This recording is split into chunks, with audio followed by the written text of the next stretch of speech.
Welcome, everyone, to episode 335 of Just Joshing. I am your host, Joshua Pantellaresco. I write stuff and podcasts too, and today, my guests are Ron Bender and Ella Beaumont. I haven't talked to them in a long time. They were in the first year of the podcast, and they had done this really ambitious plan to publish one novel a year. Not a year, one novel a month. And it didn't quite go according to plan, but it's been interesting to watch their growth, and again, they're great friends of mine, and this was a really cool face-to-face conversation. It's also my last one with them before I left for BC.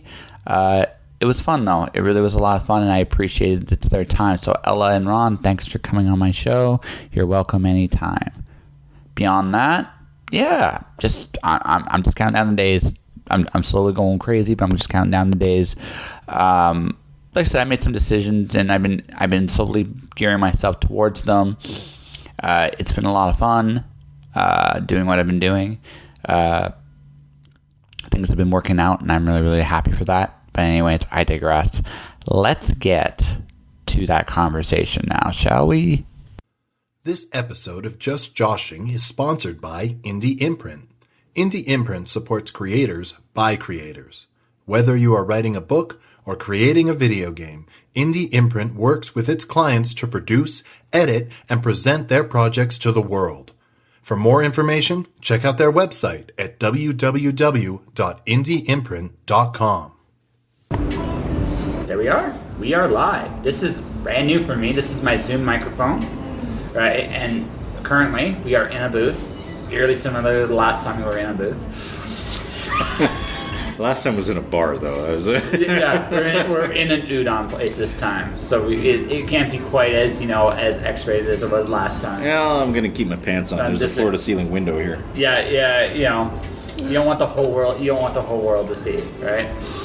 But anyways, shameless. Wow, that's totally me. It's been the secret to my success. Well, it works for you. That's fantastic. Yeah, no shame, no integrity. It works for me. Plenty of integrity, just maybe a little shameless. That's all. I just figured we'd have some fun going into our last probably face-to-face conversation for a while. Yeah, probably for a while. Yeah. So, ladies and gentlemen, I am with Ron Bender. Huzzah! I am with his partner in crime. I'm going to say partner in crime. I think that's the right word. That'll work. Yeah. Ella Beaumont, who is currently Ella. Hello. So I interviewed these guys way back in my first year of the podcast. That's true. It was quite a while ago. Yes. The famous pantsless interview. That's right. That's right. It was Infamous. Yeah. Well, it definitely was one of my early favorites for sure. But anyways, it's been a long time, and I want to talk to you guys because you had this master plan 4 years ago that how you were going to go about attacking the independent book scene. Well, we are partners in crime after all, so that only makes sense. Yes. Yeah. Again, you had a master plan, right? You had a blue plan, you had a battle plan, and then God laughed, and here we are. Right. Well, no good plan survives encounter with the enemy after all. No, and honestly, to you guys' credit, you never stopped, and that is to be admired. And honestly, I'm happy to see that your second book has finally come out in print. Yeah, that's right. That's what the high five. Whew. High Yep. five. Woo-hoo. Yeah, book 1 and book 2 have been out for quite some time. I think it was like 2016 when they first came out. Very tail end of 2016. Yeah, and that's when they came out as ebooks. And then we've been slowly working on upgrading and improving. And, the original plan was huge, and it was audacious. And it was supposedly 5 books released, one right after the other, with maybe a 90-day or 60-day window. And the reality was we had so much to learn. The books might have been done in, first or even second draft form, but by the time you finish with editing and cover and package and reworking them, Jack White, he's an awesome, wonderful person. He has this great quote that he threw down at one of the When Words Collides events. And he said,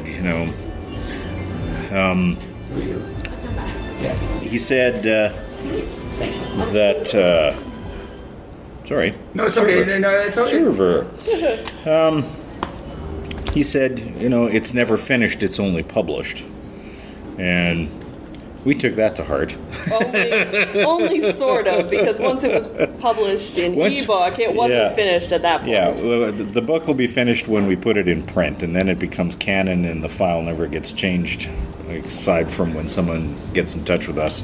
And we have some kind fans who are like, on this page here, there's this word that still is weird, and we're like, oh, fiddly sticks. I'm gonna say that instead. You can say whatever you want. And then we go and we update the file. I mean, there's not a lot you can do about the minor things like that. Oh no! I mean, look. So one of my favorite stories of like those kind of mistakes, right? Involves when you work with my mentor. He had this like this magazine he worked on, right? And the word literary was literary on the cover. Now here's the thing. It was checked by him, his brother, everybody missed it. It's one of those things that when you look at it in the finished product, it's like, great googly moogly. What the hell happened? Right? That's all you can say, because honestly, that's what happens, right? You put yourselves in situations where, you have the best of intentions, but let's be honest, we all make mistakes.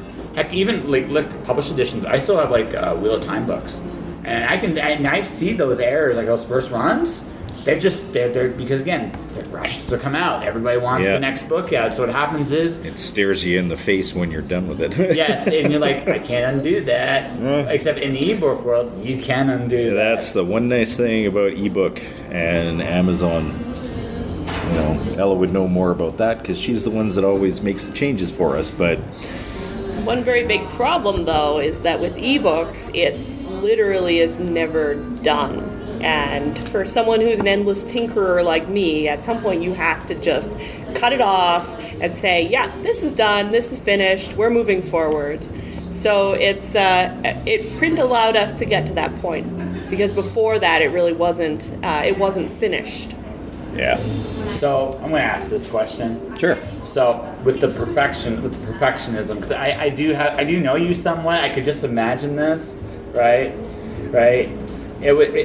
It probably would just drive you nuts if you just would keep looking and you just would keep finding. Well, I felt like I was a bit cursed, because I would inevitably open the file or open the book to whatever page, and I'd be skimming along. Literally, the first page I would open to, I would find something that I'd missed or was not accurate or was not correct, and it just was, less than maybe 1% of a project, but inevitably I would find it just by opening it for the first time. Although that's kind of good, because you just iron as you go, and eventually you develop a process for ironing out those kinks so quickly that you spend 20 minutes on it or less and you're done, and that's a better product. And then the new, I think early on it was a little anxiety-inducing to think that I'd released or put out a product that had these sundry errors in it. And the reality is that, especially as you move forward, new readers are only ever going to interact with your product once. And if you're always ironing out those kinks, eventually you get to a point where nobody even remembers that any errors existed in the product at all. It just looks like you put out this amazing, perfect, polished thing. That's one thing that makes first edition books, print books, so fascinating for people and so valuable, is that they are a peek through the curtains at what is essentially what feels like a performance art, but it really is just over time those kinks get worked out to the point where you don't even think that there are any kinks in various reprints. So it's an interesting phenomenon for sure. So it's you just gotta kind of power through it. You deal with it, you learn to let it go and move on to the next thing and concentrate on the bigger goals, the bigger targets, which ultimately are moving the series forward. So I learned my very first lesson about perfection came from kindergarten.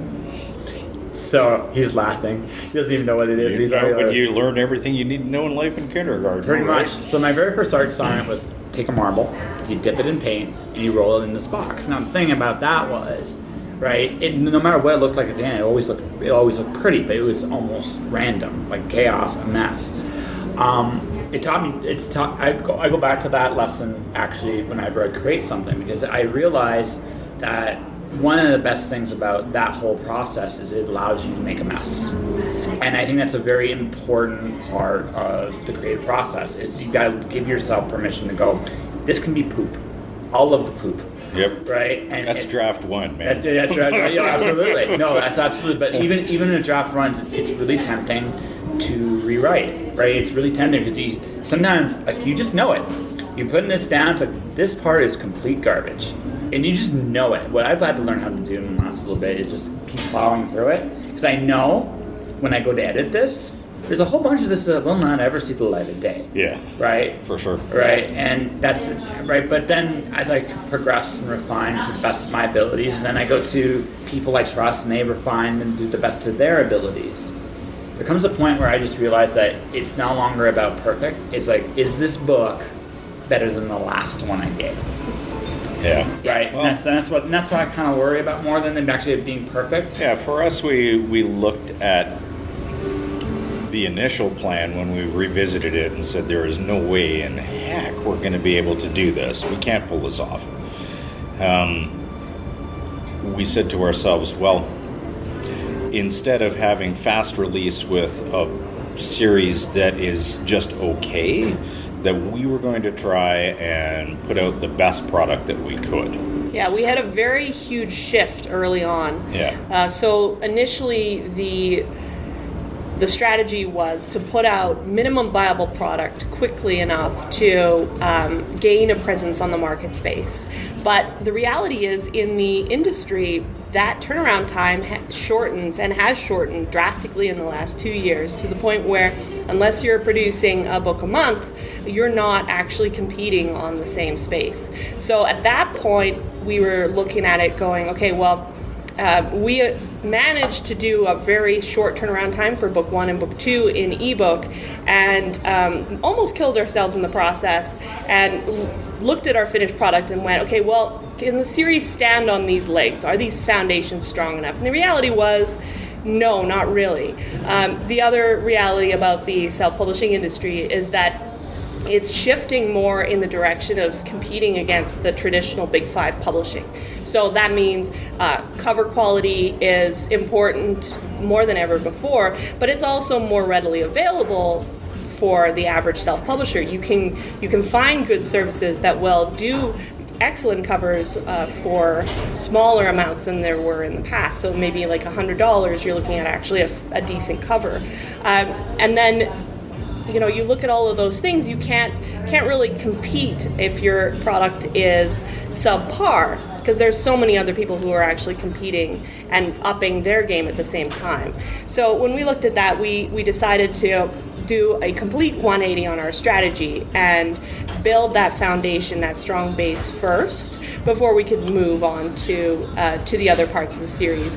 You got to remember too, when you're first entering into a new industry, you are learning a lot.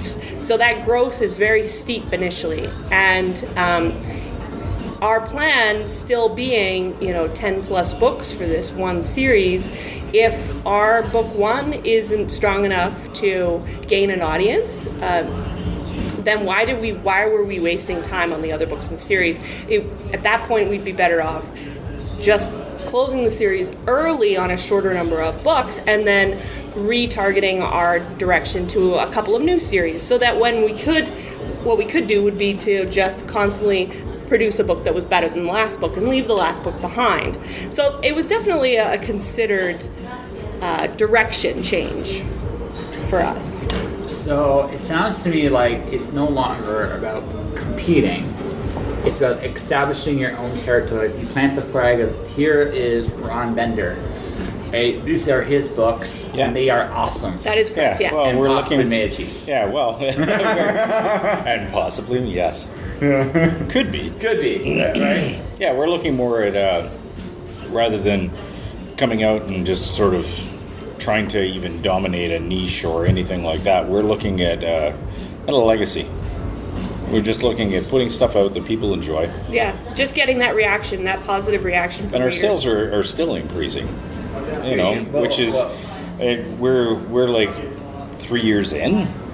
Coming up at the end of this year, it'll be 3 years. I really liked book one. Like, book one was super, super strong. I really enjoyed it. I think the premise was very, very creative. I actually liked the idea here. So, ladies and gentlemen, obviously, I'm kind of dealing in spoiler alert. in kind of like the same. I wouldn't say quite the same plane, but definitely in the same space. If that makes sense. Yeah. Well, Right? you're definitely writing a interesting blend of cyber and punk. Yes. Cyber and punk. It's awesome. Yes. Read Josh's stuff. It's fantastic. Yes. Thank you. It'll warp your mind. In the best possible ways. Yeah, kind of like a rainbow, and you figure out how it got there. Exactly. And it'll never rain again, or something like Yes, that. or something like that. No, it's just. But the thing is, like, obviously consciousness is something that is a big part of that world of the niche, is how consciousness interacts with technology.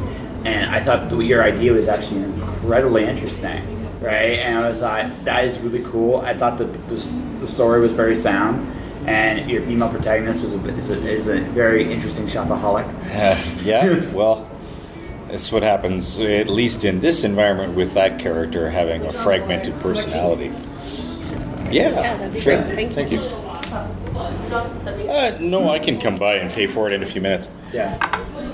But yeah, so appreciate the feedback there and the really happy thoughts and comments, Josh. Yeah. Yeah. I mean, in enjoyed terms of all the tech that I try and fit into my books, I'm still doing research even now as the series is moving forward. Oh, yeah. Looking at new stuff and trying to figure out how new tech that's coming out now is prototype or whatever is actually going to look when it hits the market big time. And it's always kind of fun when you have to pivot, because the technology that was near future suddenly proves to be not actually accurate the way they thought it was going to work.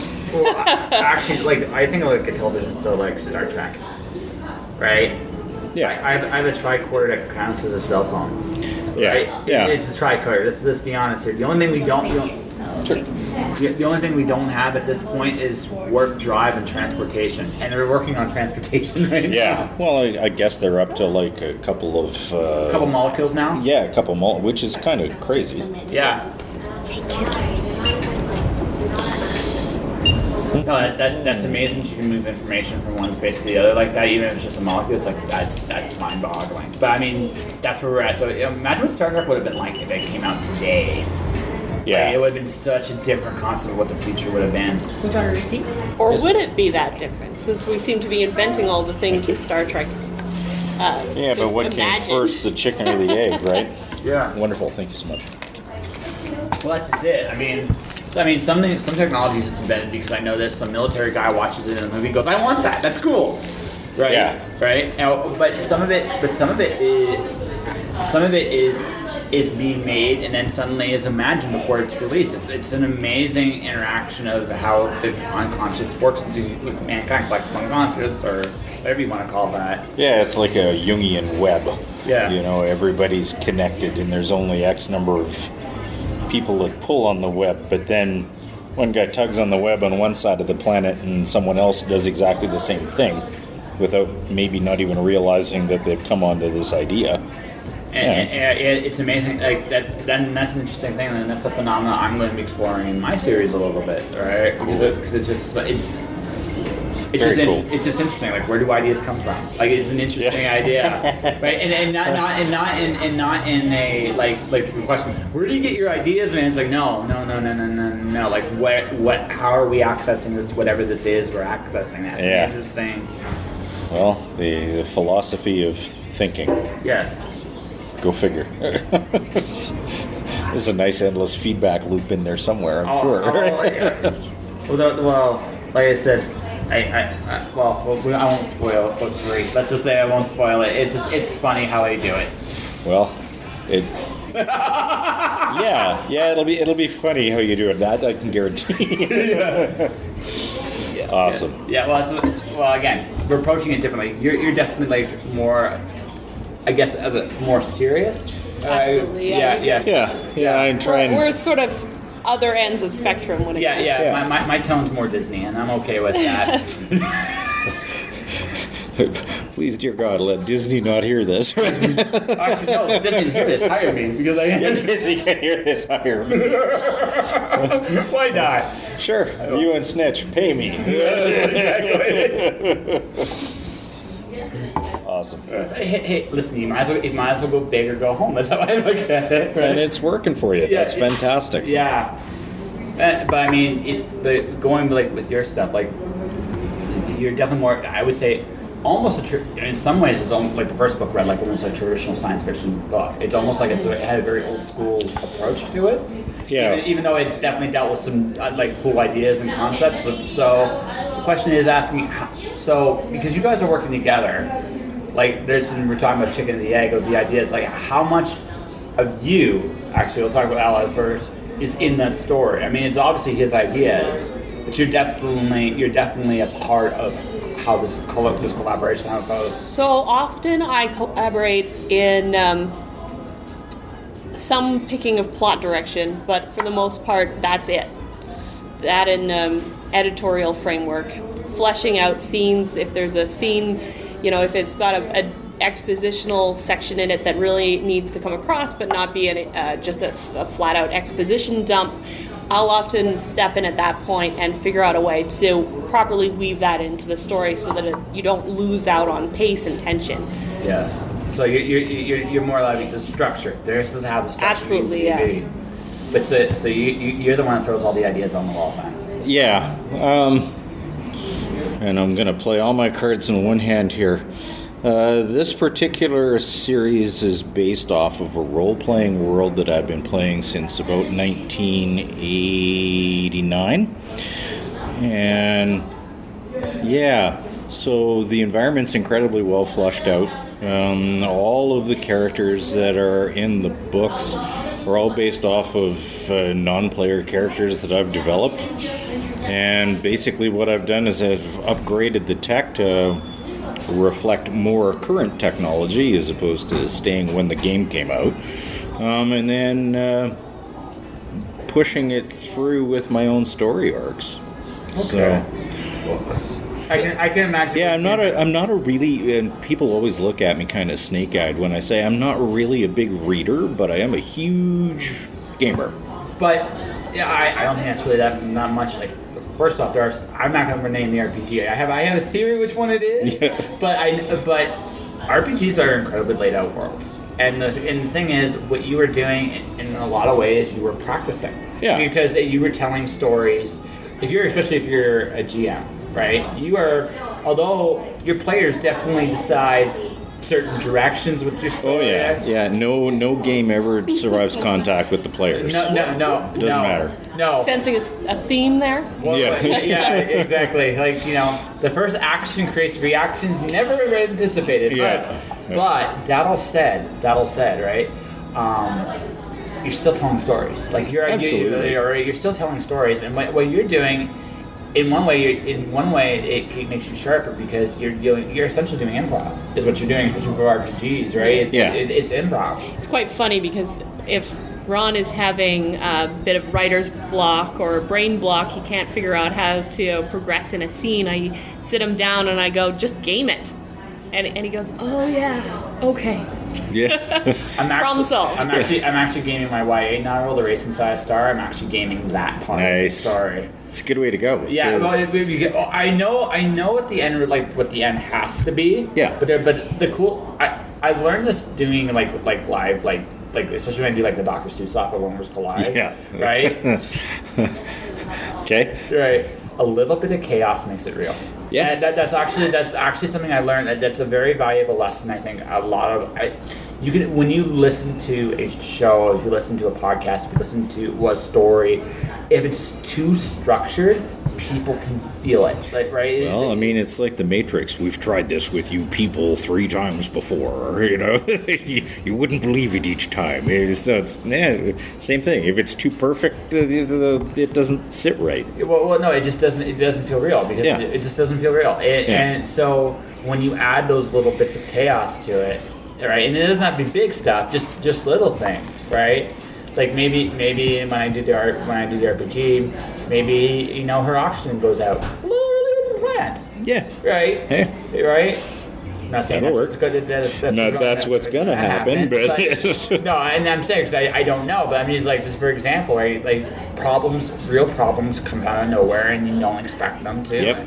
And you should, and the moment if they are a surprise to you, they're going to be a surprise to your reader. Yeah. Right. So I mean, gaming, like in that sense, is actually a really brilliant way to solve a lot of problems. Well, and there's even with the main character in book 1, they formulate a plan, they go to enact the plan, and something totally derails the plan, and it's really got a number of incidents in there where plots and plans are thwarted, no matter how carefully you've worked these things through. I mean, it is a reflection of real life in a way, because you're thinking, yeah, this is going to work, and then it slides sideways, and inevitably you're scrambling.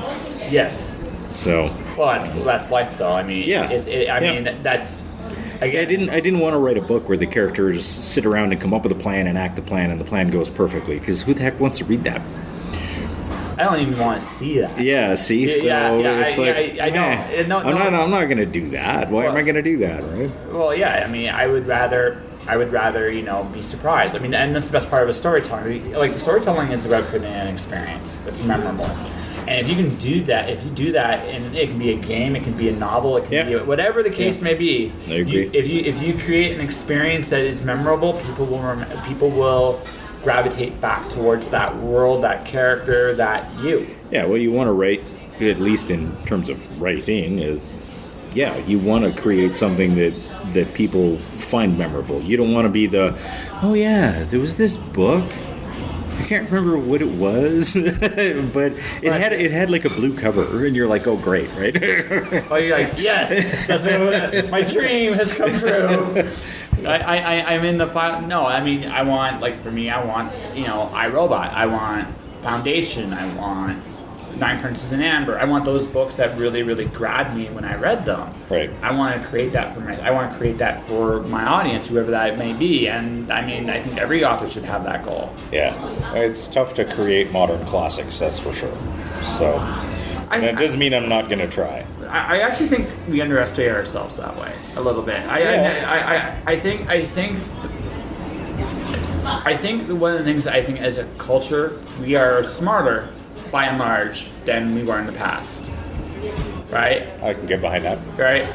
But I think we lost some wisdom in becoming that smart, because I think one of the things about that is, say what you will about the previous generations, they knew how to wing it. And whereas today, I think we're a lot more cautious about what we say, how we say, and we don't just let it fly. It's like, you know what, fuck it, let's just go for it, right? And see what happens. I think that spirit, when you have it, translates in your books. Yeah. Right? And I think what happens today is we second guess ourselves before we get started. And that's called writer's block, Josh. Oh no, I'm going to quote Terry Pratchett. That's what people in California have. I don't have that. I'm going to quote Terry Pratchett. Yeah. I've never had that issue, but there's that issue of second guessing yourself, that issue of doubting, like, what am I doing? I think this day and this time, because so much has come before, it's easier to get into that spot.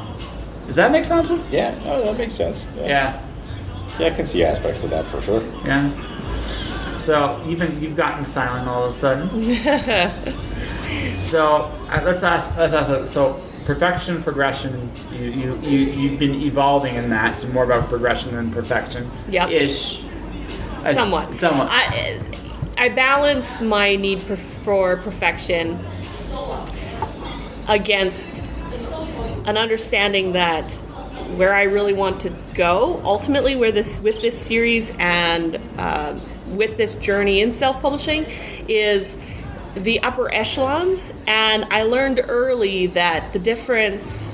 So if the top 10% of self-publishers make any kind of income at all, it's only the top 2% that actually make an income worth, a lot of money.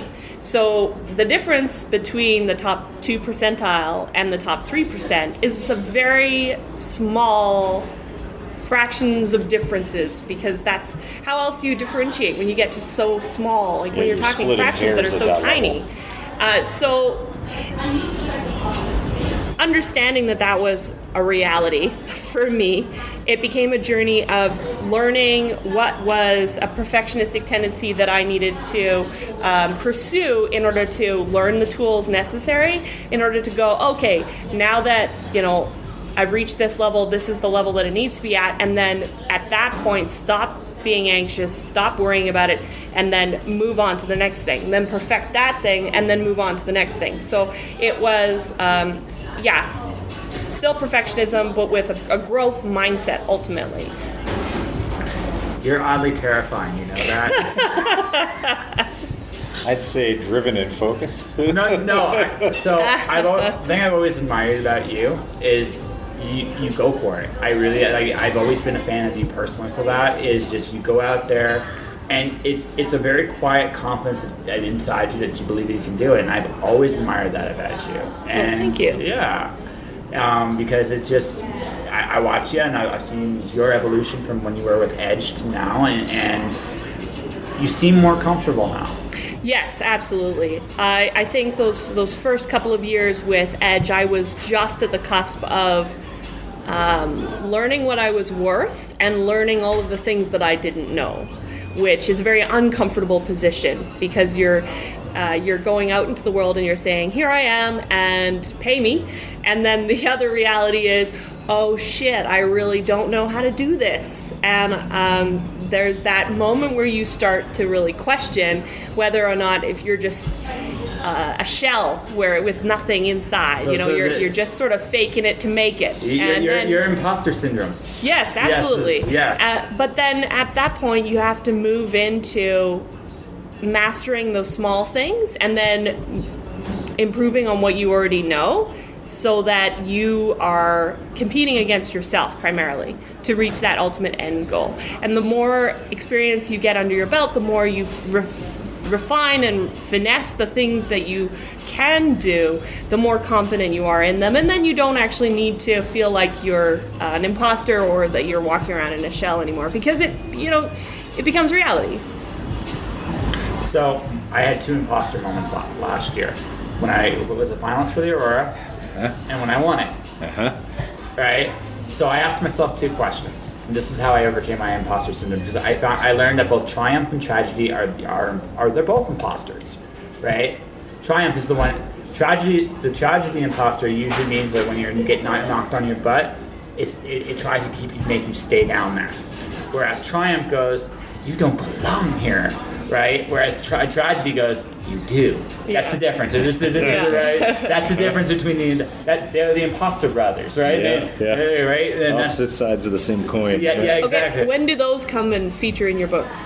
My books. So the Cloud Diver, when you get right down to it. No. When are you going to have the imposter brothers show up in your books? Oh, I don't know. Maybe.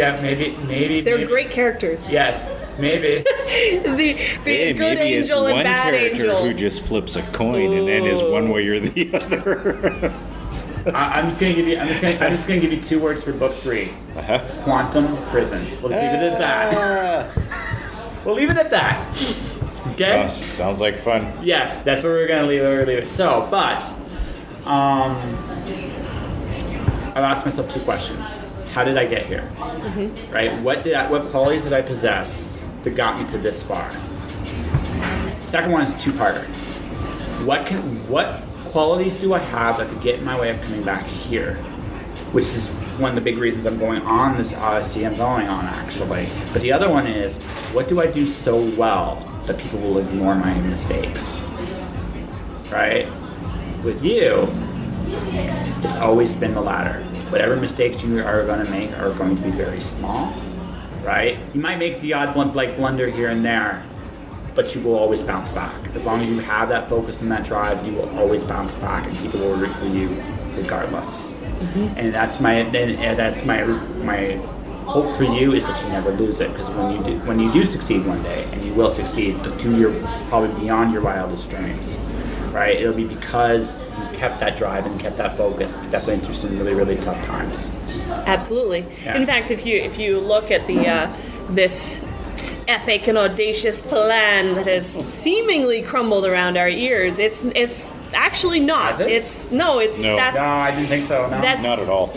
Exactly. So the thing with that is a refocus, a recentering, and really cutting down all of the chaff, like figuring out what is really not important, and then really condensing it down to what are we really trying to do and how are we really trying to get there, and then work to make those pieces second nature, so that when we are able to move forward in the rest of the series, start releasing books on a faster pace, there's no question, we already know how this works. It's already a well-oiled machine. Yeah, all of the steps that were needing to be learned from point A to point D are learned.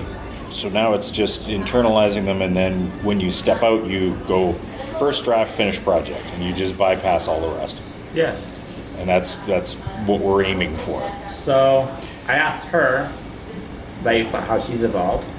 What about you, good sir? How have I evolved?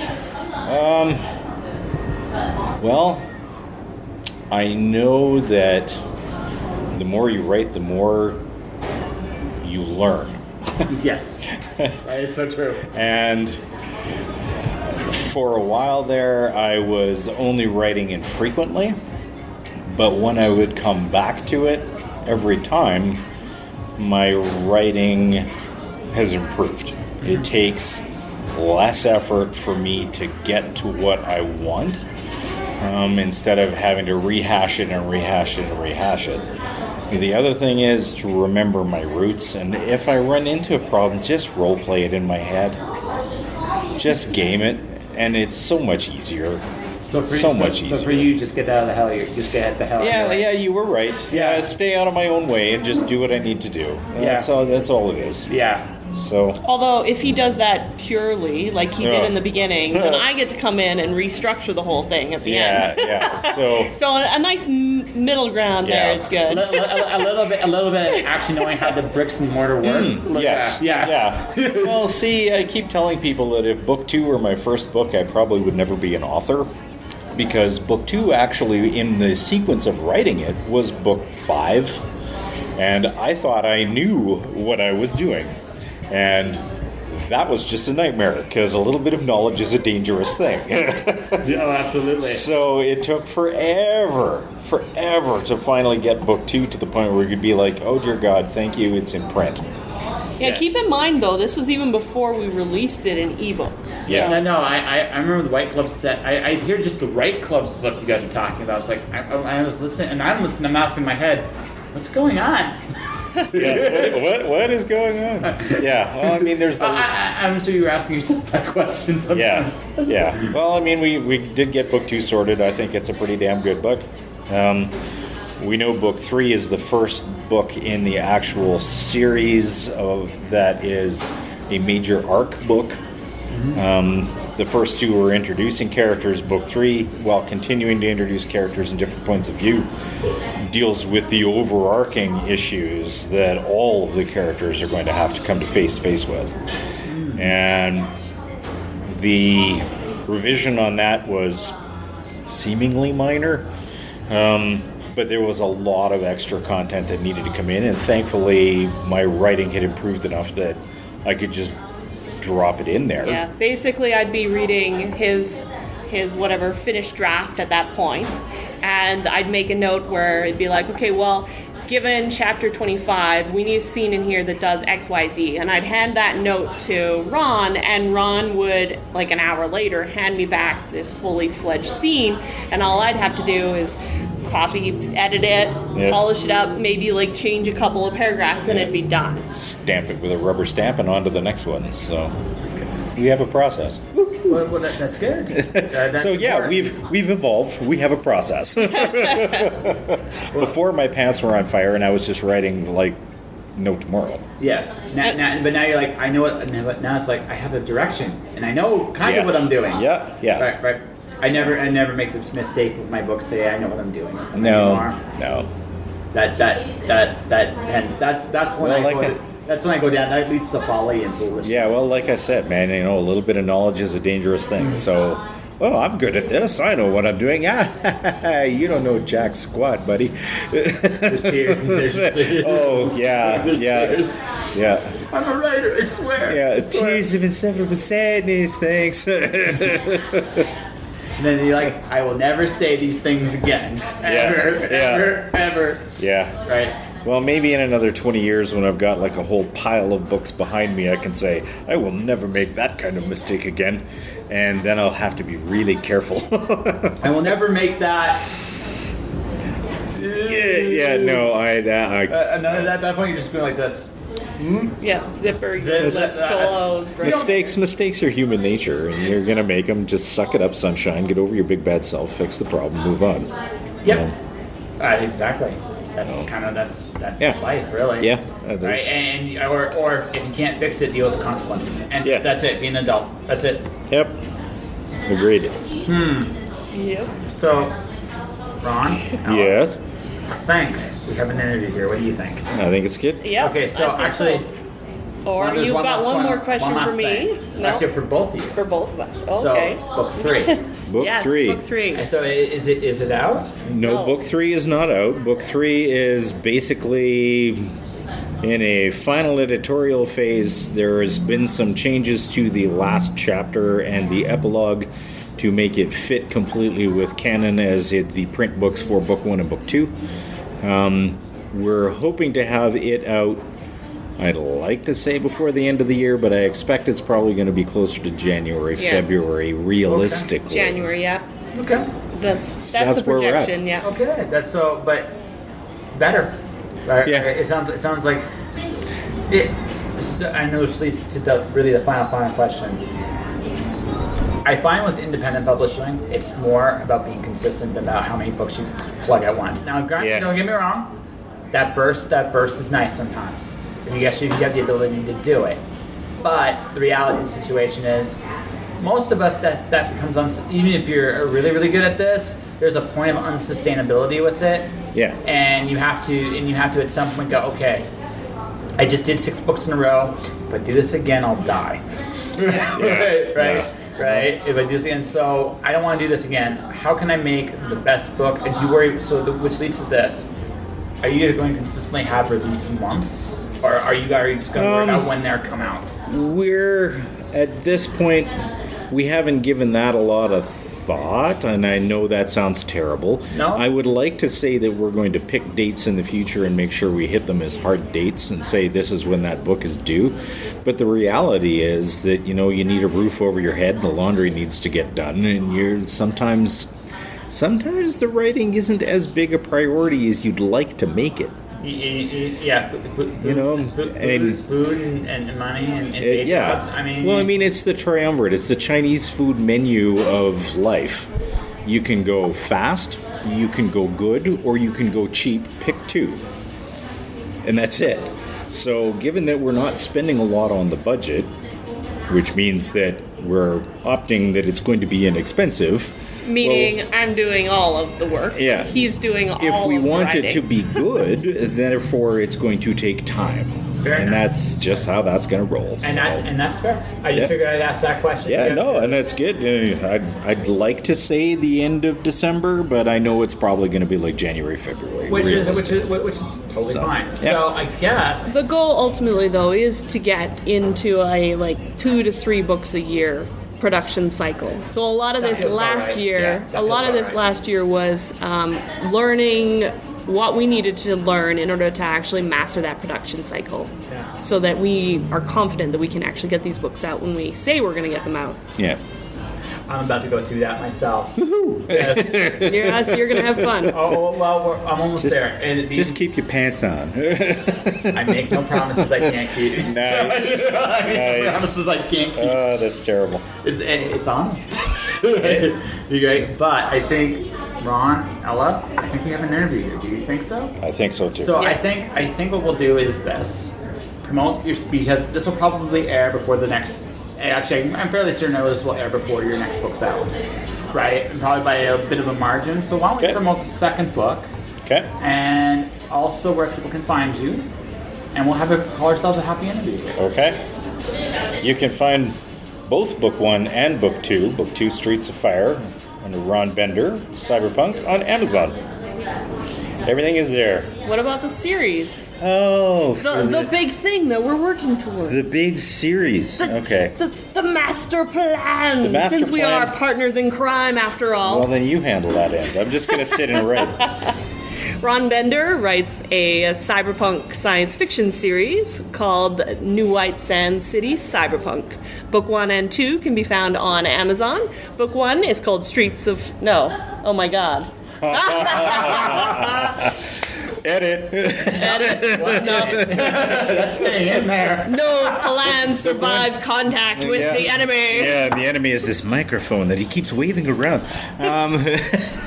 So we're looking at Book 1, which is Shadows Fall. Book 2, Streets of Fire. Book 3 is going to be Last Hercules. Book 4 is going to be Feral Lands. And Book 5 is going to be Garden of Mirrors. So... And you should be able to find all of those before the end of next year. And where can I find you, Mr. Ron, and where can I find you? Well, you can't find me. TheCyberdeck.com. You can get in touch with me there. Fair enough. Oh, well, what about Twitter? Yeah, Twitter. Facebook? Author Ron Bender. Yeah, author, that's mostly my page. It's not really now you can edit this You can shit stalk out. him on now. Facebook. You can say, nice.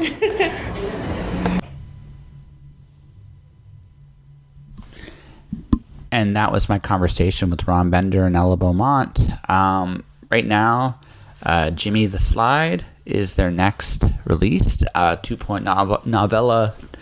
novel 2.5, I should say. Their third novel is going to be available this March, around release of my novel, actually. You can go on Amazon right now and pre-order them. I really enjoyed the first volume of New White Sand City. It was phenomenal. Ron's a great writer. He's a great writer, and Ella's a great editor. I love them both. Miss them both, actually. So, guys, it was a pleasure you come on my show. You are welcome anytime you want to be here. All right. So, what do you guys think of the episode? The quality, sound quality? Because I was genuinely blown away when what I heard from my microphone. I should also take this opportunity to thank Indie Imprint for it, because it's amazing and it's really, really cool. Yeah. Sponsors, man, they rule. And speaking of which, I am open for sponsorship right now. If you're a local author in Vancouver and you wanted me to give away your books, I'll happily do that. Just contact me and say, hey, I'm releasing such a book. We can do giveaways. We can talk about what they are. And even in Calgary or anyone else, I mean, if you guys want to still do that, I am open to it. That's available now, if you'd like. All right, beyond all that, that will do it for this episode of Just Joshing. If you want to support the podcast, you can do so a number of different ways. Subscribing to it is one of the best ways. I am on iTunes, Google Play, Spotify, also on Podomatic. Click the subscribe button, share it, let people know it's out there. That'd be cool. I have merchandise, jpantellaresco.redbubble.com. You can go buy t-shirts, mugs of Just Joshing. I also have a unicorn that says Sparkle Sparkle, tying into my next release, The Cloud Diver, which looks like more and more March 21st, 2020 will be the release date of that book. Cloud Diver is my first published novel. It'll be released digitally via Amazon, Kobo, and other distributors. Stay tuned for more info. My other books, The Watcher, Storm Dancer, Wandering God, are available through MirrorWorldPublishing.com. My YouTube channel is Joshua Pantellaresco. Click the subscribe button if you want to get access to all the past episodes that are there. Let's see, what else am I missing? My Twitter and Instagram is jpantellaresco. My Facebook page is Joshua Pantellaresco, author publisher. I have a column at firstcomics.com. Thank you for listening. Stay inspired. Keep doing your thing. And I will talk to you guys next time. Josh, Josh,